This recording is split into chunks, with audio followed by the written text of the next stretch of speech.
सत्संगत जी, प्यार से कहना ध्यान निरंकार जी। वही सत्संग में आते हैं, इधर उधर ध्यान अपना रखते हैं, मूल जो संदेश दिया जा रहा है उस पे ध्यान नहीं देते, फ़ोन से फ़ोटोएं खींच के इधर उधर की बातें करके घर चले जाते हैं।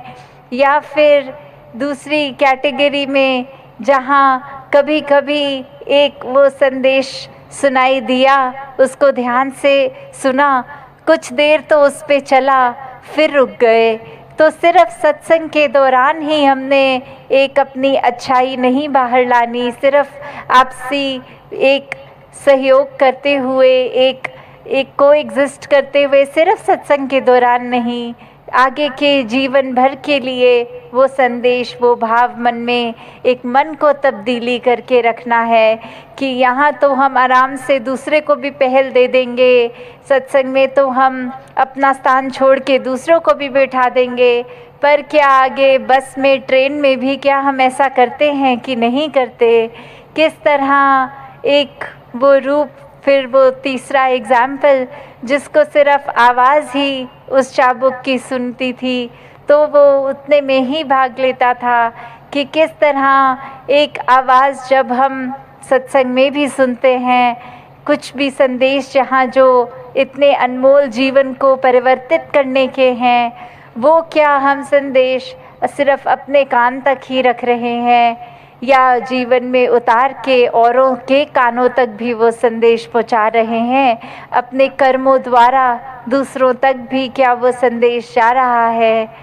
और चौथी फिर वो अवस्था, जिस घोड़े को फिर चाबुक ना मारने की ज़रूरत है, ना वो चाबुक की आवाज़ सुनने की, सिर्फ वो दिखाना कि ये परमात्मा इस निराकार से इस कदर जुड़े हुए कि कहीं पे भी हों, बस एक इशारा ये जब याद आ जाता है, ये परमात्मा, ये निराकार याद आ जाता है, तो ही हर समय इसी के लिए लगन में लगे रहते हैं।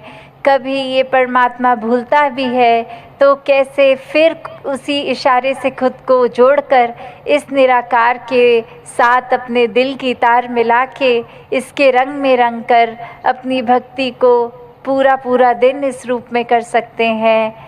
क्योंकि भक्ति तो कुछ घंटों की एक नहीं होती, एक भक्त तो पूरे दिन का भक्त है, पूरे ज़िंदगी का भक्त है। जिस प्रकार कोई स्टूडेंट होता है तो सिर्फ पहली कक्षा से 12वीं कक्षा तक, चाहे वो स्कूल का दिन हो या संडे की छुट्टी, कहलाता तो वो स्टूडेंट ही है। तो वो इसलिए नहीं कि सिर्फ स्कूल की बिल्डिंग के अंदर है तो स्टूडेंट है, नहीं, जब वो अपने घर में भी खेल कूद कर रहा है तो भी स्टूडेंट है। तो हम किस श्रेणी के भक्त हैं? अक्सर हम कृष्ण जी की भाषा में भी ये हमने सुना है, अर्थार्थी, ज्ञानी, जिज्ञासु।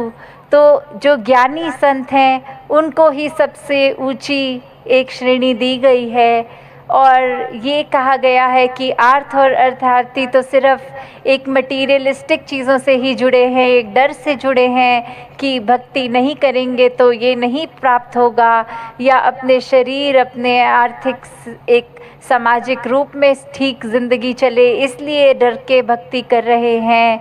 और फिर एक जिज्ञासु कैटेगरी आती है जहाँ एक ये अंदर मन से कि ये परमात्मा क्या है, हम क्या हैं, हमारा इस परमात्मा को जानना क्यों ज़रूरी है, ये परमात्मा कहाँ है, ये कैसा है।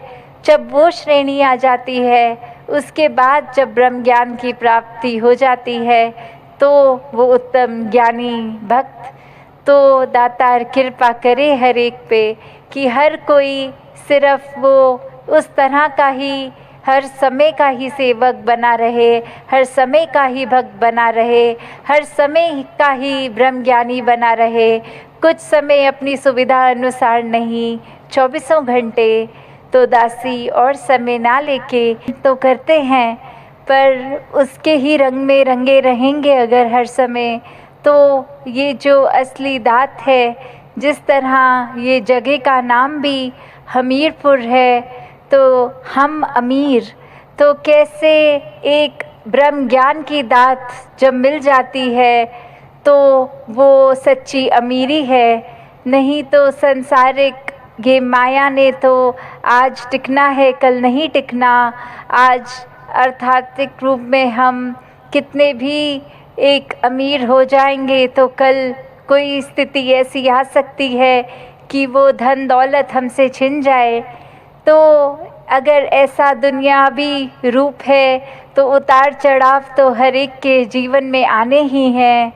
तो ऐसा संतों में क्या अलग होता है, उनके जीवन में भी दुख सुख आते हैं, पर फर्क यही कि संत हमेशा इस प्रभु परमात्मा को अपने मन में बसाते हैं।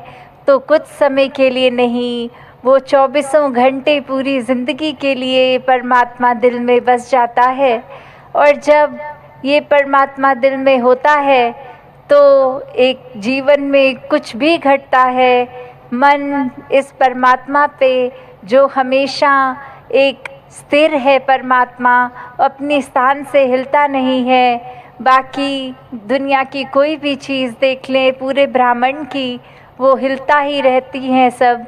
तो कैसे ये परमात्मा, ये स्थिर पे जब हम मन टिका लेते हैं, इस स्थिर के साथ जुड़ के खुद भी स्थिर अवस्था प्राप्त कर लेते हैं, तो दुनियावी रूप पूरे दिनचर्या में कुछ भी होता रहे, मन डगमग नहीं करता। मन समय के और स्थिति के अनुसार बहुत ही अपने मन को डुबाता नहीं है। अगर बुरी एक घटना घट जाए या बहुत ही बावले रूप की तरह खुशी भी नहीं मनाता। क्यों? क्योंकि ये स्थिर के साथ जब जुड़ जाते हैं, मन बहुत ही सहज हो जाता है। फिर एक गोइंग विद द फ्लो वाली बात आ जाती है कि कैसे ये परमात्मा ही जो हर चीज़ का करता है। जब मन इस पे टिका लिया, एक अपने आप को इसके हवाले कर दिया, तो फिर ये बात कि ये जो भी कर रहा है इसका किया सब पूर्ण, सब परफेक्ट एकदम है। तो फिर एक चिंता मन में उस रूप में नहीं आती। फिर यही बात कि जो ये कर रहा है इसी की रज़ा में राज़ी हैं हम। तो फिर एक कुछ भी हमें मन को खट्टा करने वाली बात नहीं लगती। कोई भी स्थिति एक ऐसी नहीं लगती कि ये परमात्मा ने जीवन में क्यों डाल दिया, या ये ऐसे करता परमात्मा तो ज़्यादा बेहतर होता। नहीं, भक्त तो हमेशा यही कहते हैं, तेरा भाणा मीठा लागे। कि कैसे एक जीवन में कुछ भी है, एक जो रुख करा जा सकता है, वो एक अच्छी तरफ भी और बुरी तरफ भी, एक परिस्थिति से हम क्या निकालते हैं, वो भी एक अच्छाई निकाली जा सकती है, एक बुराई निकाली जा सकती है। तो भक्तों ने हमेशा वो अच्छाई की ओर ही रुख करना सिखाया है कि परिस्थिति अगर इस परमात्मा ने दी है तो अच्छी ही होगी। एक अगर उस परिस्थिति को अच्छा नहीं समझ रहे हम, तो वो हमारी कमी है। इस परमात्मा ने तो पूर्ण किया है इस परिस्थिति को भी।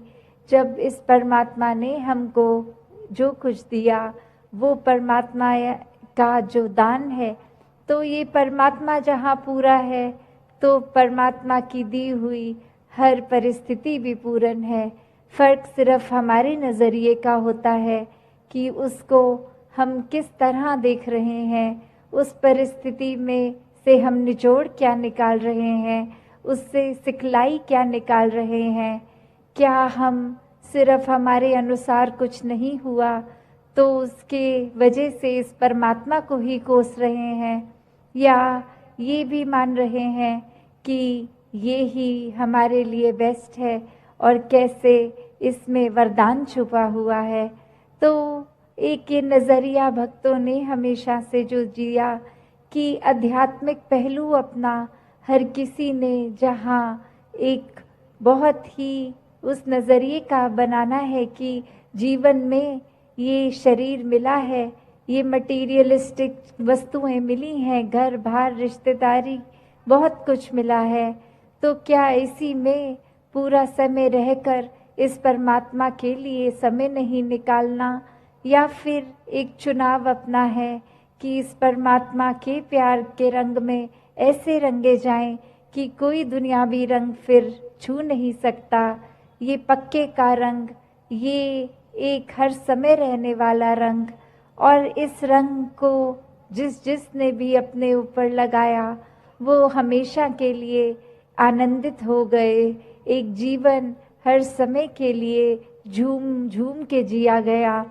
और वो फिर बात कि भक्तों के जीवन में भी विपरीत परिस्थितियां आईं, तो भी उन्होंने कभी इस परमात्मा से विश्वास नहीं तोड़ा। तो बात वही कि परमात्मा के प्यार में जो रंग जाते हैं वो खुद ब खुद बदल जाते हैं। एक सामाजिक रूप से चाहे रहन सहन वैसा ही रहेगा जैसे ये परमात्मा के प्यार से पहले का था, वो एक शक्ल आकार सब सेम रहेगा।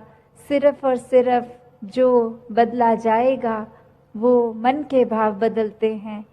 तो ऐसा ही बदलाव हर किसी के जीवन में मुबारक बदलाव होता है कि ये एक संसार में जितने भी अलग अलग प्रकार के चाहे इंसानों के साथ मुलाकात होनी, और वो एक अलग अलग कल्चर बैकग्राउंड, दिखने में अलग, खान पान अलग, सब तरह से वो एक डाइवर्सिटी रूप, और कैसे वो होने के बावजूद भी सब परमात्मा के साथ जो एकत्व के बंधन में हैं, तो हर एक को एक दूसरे में परमात्मा ही नज़र आता है।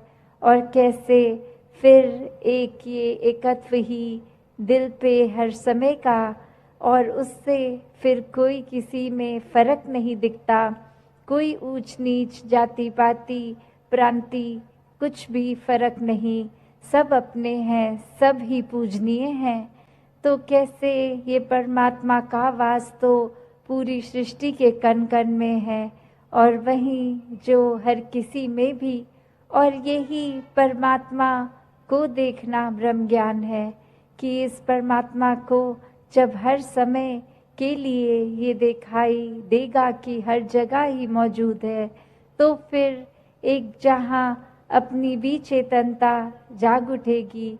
एक जो सच्ची दात है, जो भक्तों ने युगों युगों से समझाई है कि दुनिया भी एक दौलत तो आज है कल नहीं, इसने बदल जाना है, एक माया का रूप बदल जाना है, घर परिवार सोसाइटी सब बदल जाएगा, पर सिर्फ और सिर्फ एक चीज़ जो अपनी जगह में कायम दायम शुरू से थी, अभी भी है, और ये संसार खत्म होने पे भी रह जाएगी, तो वो बस ये परमात्मा, ये निराकार है।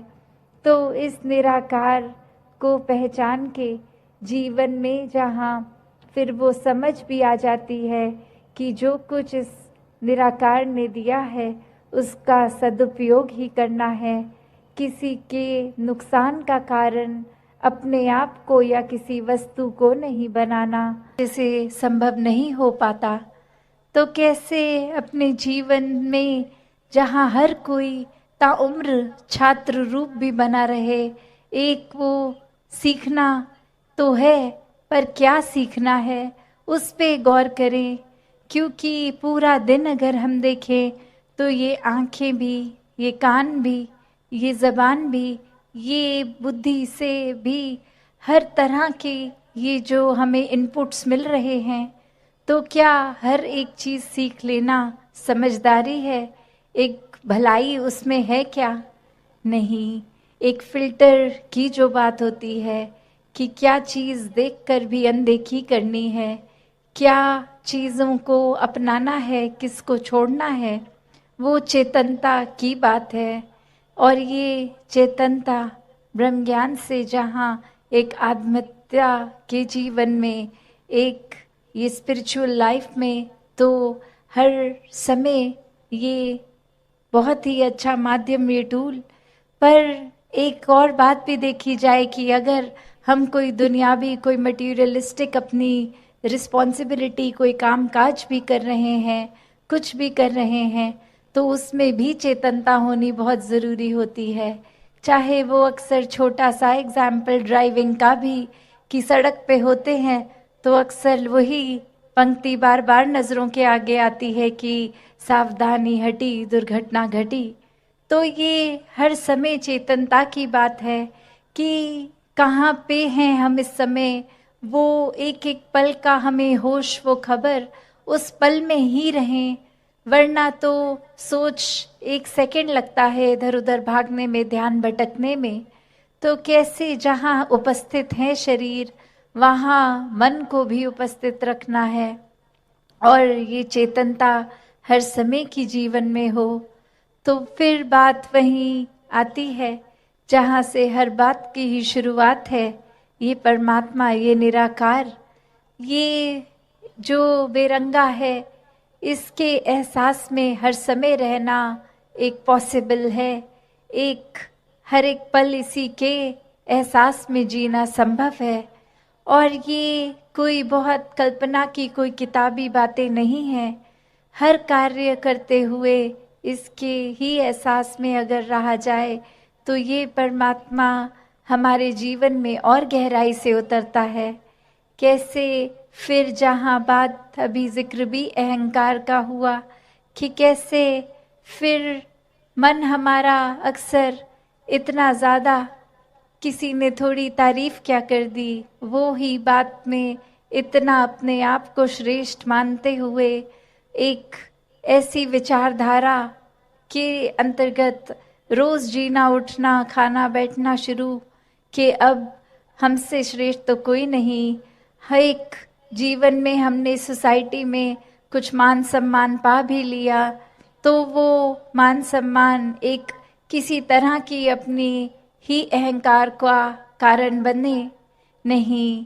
जहाँ जिस रूप में भी हम जीवन में प्लेस्ड हैं, वो हमारे लिए अहंकार का कारण नहीं, विनम्रता का कारण होना चाहिए।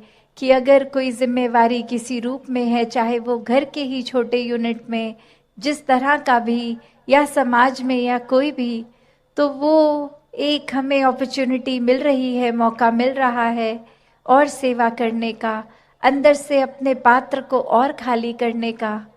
क्योंकि फिर वही बात जहाँ एक फाइन लाइन होती है, एक बहुत ही संकीर्ण सी एक रेखा, जो एक हमारे मनोबल की बात और एक अहंकार की बात, कि कैसे एक हम अपनी सेल्फ रिस्पेक्ट और ईगो के बीच में जो एक लाइन है, कि अक्सर हम ये बात तो हर किसी को सिखाया जाता है कि एक दूसरे का मनोबल बढ़ाओ, वो मोटिवेशन बढ़ाओ, पर कहाँ वो मोटिवेशन को अब हमारे ही मन में हमने उस तरह लेना है कि वो एक जिस काम के लिए है वो अपना काम उस तरह करे, वो अहंकार की तरफ ना जाए। अक्सर सूक्ष्म अहंकार की भी बात होती है कि हमें पता तक नहीं चलता कि कब एक छोटी सी जगह से ही हमारे अंदर अहंकार धीरे धीरे घुस रहा है। चाहे वो कोई बड़ा एपिसोड, कोई बड़ी घटना ना हो, एक छोटी सी ही चीज़ कि किसी का कुछ अपने आप से तुलना करके हमने देखा कि उससे ज़्यादा अच्छे हो गए हम किसी बात में, और वहीं किसी के ना जताने पर भी खुद ही इस बात को मन में अहंकार के रूप में लेते जाते हैं। तो फिर ये अहंकार तो अपना घर बनाएगा ही मन में, और साथ ही ये परमात्मा उतना मन से जाएगा भी। तो हमें किसको टिकाना है, किसको नहीं, ये शरीर की भी जब बात हो रही है तो हाँ, ये आत्मा जो है वो ज़्यादा इस पूर्ण उस रूप में तो है, पर ये परमात्मा ने शरीर भी इसलिए दिया है कि हम इसकी देखभाल करते गए थे, सारे अपने रिस्पॉन्सिबिलिटीज़ भी निभाएं। जैसे एक मटका या कोई भी बर्तन ले लें, एक बाहर की सुंदरता से ज़्यादा वो मजबूती इम्पॉर्टेंट होती है कि अंदर उस पात्र में क्या है, वो पानी है या जो भी है, क्या टिकेगा। एक थोड़ा सा भी सुराख हो जाए तो वो पानी तो पात्र में टिकेगा नहीं, बह जाएगा। तो उसी तरह ये तन मन धन के साधन ये निराकार ने तो दिए हैं हमें, पर अब हमें इन साधनों को क्या करना है, सदुपयोग तो करना ही है। पर एक वो जो बात कि कैसे उसका सही इस्तेमाल करते हुए उसकी यूटिलिटी उस तरह से निकाली जाए। तो जहाँ ये शरीर भी दिया है जिसमें एक इतनी कैपेसिटी, एक कैपेबिलिटी है, उसको पूरी तरह तो जीना है, एक संत मति के अनुसार पर जीना है। तो दासी और समय ना लेके इन्हीं शब्दों से अरदास निराकार से सभी के लिए कि दातार कृपा करे। जो बातें अक्सर हमें सुनने में इतनी बार सुन लेते हैं तो लगता है कहीं उनकी इम्पोर्टेंस खत्म हो रही है, चाहे वो सेवा, सुमिरन और सत्संग, ये 3 शब्द, पर ये सिर्फ शब्द नहीं है,